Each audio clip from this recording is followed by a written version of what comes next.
இந்த வீடியோவில் நம்ம HTML அப்படின்றதனுடைய அர்த்தம் என்ன அப்படின்றத பார்த்துடலாம்.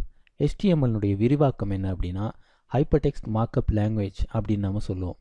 இதை ரெண்டாக பிரிக்கலாம். முதலாவது பாதி வந்து ஹைப்பர்டெக்ஸ்ட் அப்படின்னு சொல்லுவோம், அடுத்தது வந்து மார்க்அப் லாங்குவேஜ் அப்படின்னு சொல்லுவோம். இது ரெண்டுக்குமே தனித்தனியான அர்த்தங்கள் வந்து நம்மக்கிட்ட இருக்குது. ஹைப்பர்டெக்ஸ்ட் அப்படின்னா என்னென்னா, ஒரு வெப்பேஜில் பயன்படுத்தக்கூடிய நார்மல் டெக்ஸ்ட் மற்றது ஹைப்பர் லிங்க்ஸ், இது எல்லாத்தையும் சேர்த்து நாம் வந்து ஹைப்பர் டெக்ஸ்ட் அப்படின்னு சொல்லுவோம்.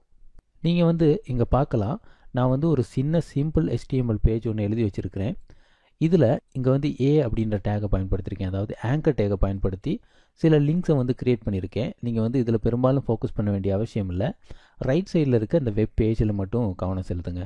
ஸோ இதில் வந்து பாருங்கள், இங்கே மீனிங் ஆஃப் HTML அப்படின்னு ஹெட்டிங் கொடுத்துருக்கோம்.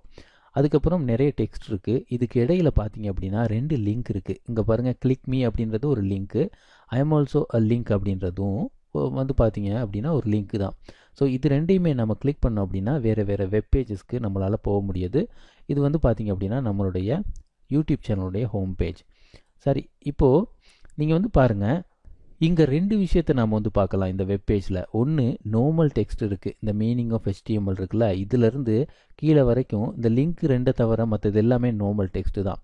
அதே நேரத்தில் இங்கே வந்து பாருங்கள் 2 லிங்க் இருக்குது, கிளிக் மீ மற்றது ஐ எம் ஆல்சோ லிங்க் அப்படின்றது 2 லிங்க்.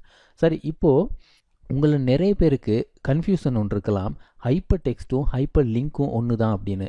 இல்லை, அப்படி நாம் சொல்ல மாட்டோம்.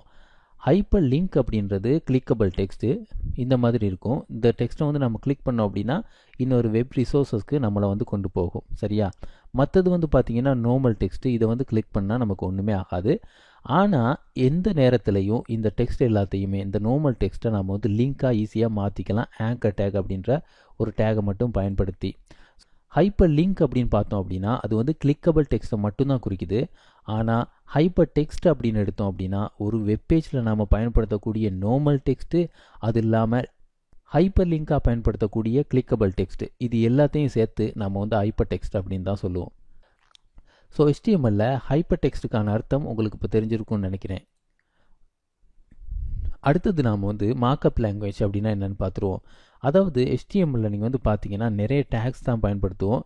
இந்த ஸ்லைடில் நீங்கள் வந்து பாருங்கள், கீழே நாம் HTML பயன்படுத்தக்கூடிய ஒரு சில டேகை வந்து கொடுத்துருக்கேன். முதலாவது H1 டேக், ரெண்டாவது ஆங்கர் டேக், மூணாவது LI டேக், இந்த மாதிரி நம்ம வந்து கொடுத்துருக்கோம். ஸோ இந்த மாதிரி டேகை தான் பயன்படுத்தி நம்ம என்ன பண்ணுறோம் அப்படின்னா ஒரு HTML டாக்குமெண்ட் உள்ளுக்கு நமக்கு என்னென்ன கண்டென்ட் வேணும் அப்படின்றத நம்ம வந்து உள்ளீடு பண்ணுறோம். அதாவது ஹெட்டிங் வேணும்னா H டேகை பயன்படுத்துவோம், பேராகிராஃப் வேணும்னா P டேகை பயன்படுத்துவோம், லிங்க் வேணும்னா A டேகை பயன்படுத்துவோம். இந்த மாதிரி ஒவ்வொரு டேகையும் பயன்படுத்துகிறோம். அப்போது நாம் வந்து டேக்ஸை பயன்படுத்தி ஒரு வெப்பேஜுக்கு என்னென்ன கண்டென்ட் வேணும், அந்த வெப்பேஜ் என்ன ஸ்ட்ரக்சரில் இருக்கணும் அப்படின்னு முடிவு பண்ணுறோம்ல, இதைத்தான் நம்ம வந்து மார்க்அப் அப்படின்னு சொல்லுவோம். ஸோ அதை செய்யக்கூடிய லாங்குவேஜ் அப்படின்றதுனால மார்க்அப் லாங்குவேஜ் அப்படின்னு நம்ம சேர்த்து சொல்கிறோம். இன்னொரு வகையில் நம்ம சொல்லணும் அப்படின்னா எந்தெந்த லாங்குவேஜ்லாம் நாம் வந்து டேகை பயன்படுத்துவோமோ அந்த எல்லா லாங்குவேஜும் மார்க்அப் லாங்குவேஜ் அப்படின்னு தான் சொல்லுவோம். ஓகேயா? நீங்கள் வந்து பாருங்கள், அதுக்கான ஒரு சில உதாரணங்கள் நான் வந்து இங்கே கொடுத்துருக்கேன். ஃபஸ்ட்டாக நீங்கள் பார்க்கலாம், HTML அப்படின்றது நம்ம ஏற்கனவே பார்த்தது. அடுத்து XML, எக்ஸ்டென்சிபிள் மார்க்அப் லாங்குவேஜ் அப்படின்னு சொல்லுவோம், இதுலேயும் டேக்ஸை வந்து பயன்படுத்துவோம். அடுத்து SGML அப்படின்றது ஸ்டாண்டர்ட் ஜென்ரலைஸ்ட் மார்க்அப் லாங்குவேஜ் அப்படின்னு சொல்லுவோம். இன்ஃபேக்ட் HTML, XML இந்த மாதிரியான லாங்குவேஜ் எல்லாமே வந்தது வந்து பார்த்தீங்கன்னா SGML அப்படின்ற இந்த பேசிக்கான ஒரு லாங்குவேஜில் இருந்து தான். அடுத்து HTML அப்படின்னு நாம் ஒன்று பயன்படுத்துவோம், அதாவது எக்ஸ்டென்சிபிள் ஹைப்பர்டெக்ஸ்ட் மார்க்அப் லாங்குவேஜ் அப்படின்னு நாம் இதை சொல்லுவோம். இது வந்து HTML ஸ்ட்ரிக்ட் வெர்ஷன். இதில் வந்து நம்ம எந்த விதமான எரருமே விட முடியாது. அண்ட் இங்கே வந்து கேஸ் சென்சிட்டிவ் ப்ராப்ளம்ஸ் அந்த மாதிரி நிறைய விஷயங்கள் வந்து இருக்குது, அதை நம்ம லேட்டராக பார்க்கலாம். அடுத்து MEthML அப்படின்னு சொல்லி ஒரு மார்க்அப் லாங்குவேஜ் இருக்குது.